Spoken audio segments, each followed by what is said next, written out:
Muito bem-vindos a todos vocês, reiniciando nossos cursos aqui no Projeto Conselho Eficaz. E nós vamos estar falando hoje, no nosso primeiro curso, tratando sobre a temática do ECA e o controle social.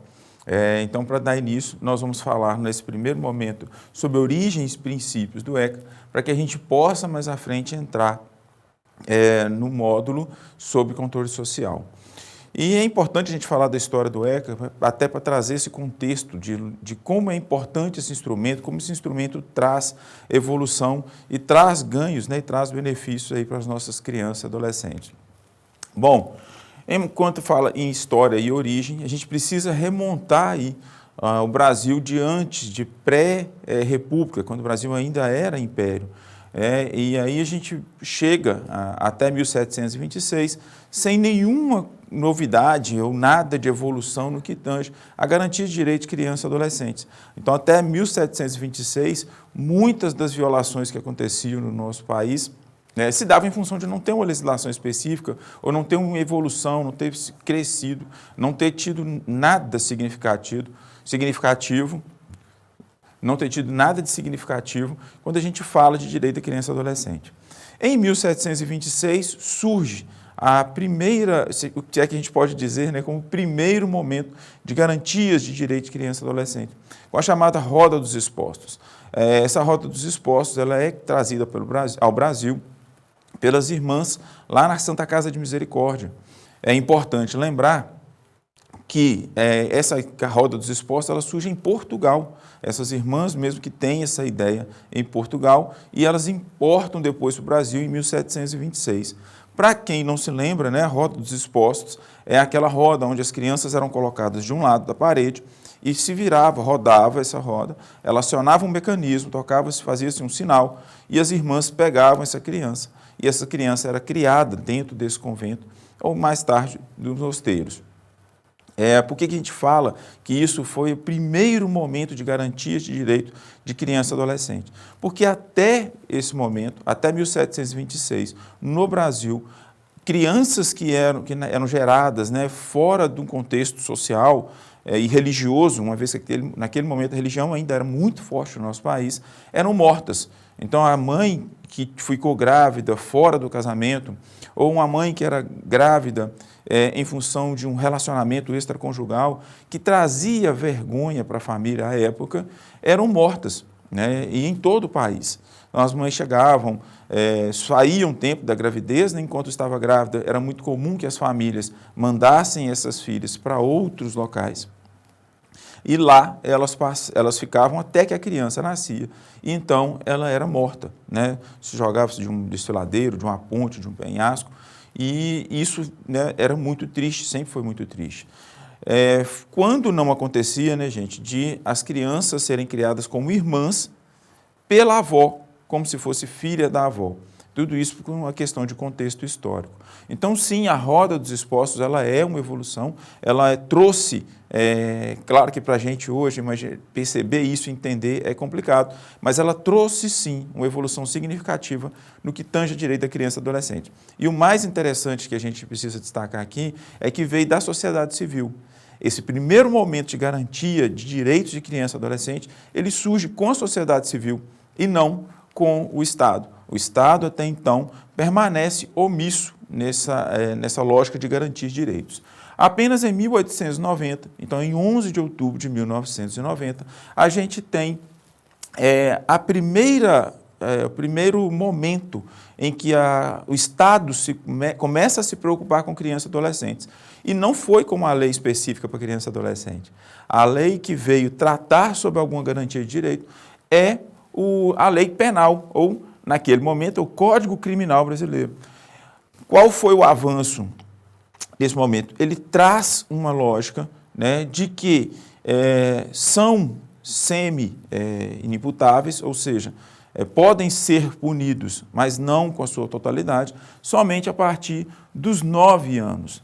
Então, qualquer criança até os 8 anos, a partir daquele momento, não poderia ser mais punida. Tá? De 9 a 14 anos poderiam ser punidos de forma diferenciada em função das suas características e a partir dos 14 anos poderia sim ser punido por crime, tá? Ser punido nas cadeias. É interessante a gente destacar, gente, que até 1919 ainda se imperou essa situação, tá? Porque tem registros em cadeias, claro que isso é cadeia grande, né? De crianças presas junto com adultos até 1919. Lembrando que essa informação a gente tem em cadeias grandes. E o Brasil nunca teve só cadeias grandes, né? A gente sempre teve cadeias menores, inclusive as cadeias que funcionavam dentro das delegacias. Então a gente não tem uma condição de informar até que ano efetivamente crianças ainda ficavam presas juntos com adultos. Mas até 1919 a gente ainda tem essa certeza. Então é criado então, o Código Criminal Brasileiro, que traz essa teoria do discernimento. Crianças, então, a partir de 9 anos e até 14 anos, crianças e adolescentes, né? Hoje a gente entende como criança e adolescente, até os 14 anos, eram, então, quando se cometessem algum tipo de ato infracional, de crime, naquele momento era crime, tinha sua psicologia, sua subjetividade avaliada. Se fosse entendido que ele tinha condição de discernir sobre o que ele fez, ou seja, fosse percebido que ele tem condição de entender o tamanho daquilo que aconteceu e a consequência, ele respondia como se fosse adulto. Ao passo que se ele não tivesse ideia, ao passo que se ele não tivesse noção daquilo que ele fez, ele respondia de forma diferenciada. Isso é muito complexo. A gente tem uma história clássica na França em que um adolescente negro cometeu um furto de uma bicicleta e uma adolescente branca, junto com outras colegas, fizeram uma série de assaltos com a mão armada nos postos de gasolina da França. E a França adotava até esse momento a teoria do discernimento. E quando chegou para o julgamento dos casos, o adolescente que furtou a bicicleta foi punido como se fosse adulto, porque o juiz, naquele momento, entendeu que ele tinha condição de discernir sobre aquilo que ele fez. Já a adolescente que cometeu essa série de assaltos, inclusive feriu algumas pessoas, respondeu como se fosse menor ou como se não tivesse noção do tamanho do crime que ela cometeu. Então, essa é uma teoria muito complexa porque ela é muito subjetiva, né? E sim, gente, já foi adotado no Brasil a partir aí de 1890. Sim, claro que a partir de 1921 essa teoria cai, né? A gente muda esse entendimento porque surge a chamada Lei Eloy Matos, tá? Que tratou aí da assistência a crianças e adolescentes no Brasil. Foi a Lei 4.242, que foi publicada, gente, em 5 de janeiro de 1921 e estabelece aí como menoridade penal os 14 anos de idade. E aí já não mais naquela lógica de se observar se tem ou não tem discernimento. Aqui a gente passa por uma lógica mais objetiva. Completou 14 anos, responde como se fosse adulto, como adulto, né? E menos de 14 anos responde como criança ou adolescente. Em fevereiro de 2021, para ser mais específico, em 20 de fevereiro, acontece um caso muito emblemático no Brasil, que é o caso Bernardino. Esse caso é muito emblemático em função de toda a violação que esse menino sofreu. Esse menino era um engraxate, né, naquela época, e ele engraxou os sapatos de uma pessoa, de um adulto, e o adulto saiu sem pagar. Ele, naquele momento, né, era um menino, ele pega a tinta e joga nesse adulto. Ele imediatamente é preso por o que ele fez e sofre todos os tipos de violência dentro da cadeia. Ele é preso junto com os criminosos. Então, todos os tipos de violência lá dentro, ele sofre. Ele é abusado sexualmente e fisicamente de todas as formas que a gente puder pensar dentro da cadeia e logo depois ele é posto na rua. Encontrado, então, em uma situação muito ruim, feito, então, uma denúncia pelo jornal à época e aí começa a discutir ou rediscutir quanto ao direito de criança e adolescente. Surgindo, então, em função dessa violação de direito, todo um contexto legislativo que reforça aí a Lei Melo Matos. Então, gente, a partir desse momento, é inaugurada a ideia de que, além dessa fase de adulto, a gente tem um outro momento diferenciado de tratamento dos adolescentes. É criado, então, um entendimento que até os 14 anos a gente não tem discernimento completo ou mínimo para entender aquilo que a gente faz. E cria-se aí um outro entendimento de que entre 14 e 17 anos a gente já tem alguma noção. E aí a gente já pode responder de forma diferenciada. A partir, então, de 18 anos até 21, já responde como adulto, mas com um olhar diferenciado. E a partir, então, de 21 anos, a gente torna-se adulto em todos os sentidos. A partir, então, desse entendimento, a lei começa a trazer alguns elementos punitivos diferenciados. Então, ela traz, então, o primeiro momento de punição, o primeiro local de punição, que ficou conhecido no Brasil como FUNABEM, que é a Fundação Nacional do Bem-Estar do Menor. Essa instituição, então, foi criada para receber adolescentes a partir de 14 anos de idade. Ok? Que cometesse algum tipo de crime, eles passaram, então, a integrar, a serem encaminhados para a FUNABEM. Essa FUNABEM recebia esses meninos e fazia, em tese, um trabalho de reintegração social. Mas não só esses meninos. Aí traz algumas das críticas que temos relativas a essa legislação. Porque não só os meninos que cometessem ato infracional eram encaminhados para a FUNABEM. Nesse momento, o Código mistura adolescentes ou crianças que cometem ato infracional, porque sim, crianças podem cometer ato infracional, com crianças e adolescentes vítimas de violação. Então era muito comum no mesmo espaço estarem a vítima e o abusador. E ali ele acabava sofrendo novamente aquela violação de direito. Mas, de qualquer jeito, já é uma evolução, que a gente sai desse contexto de colocar crianças e adolescentes juntos ali com adultos em cadeias.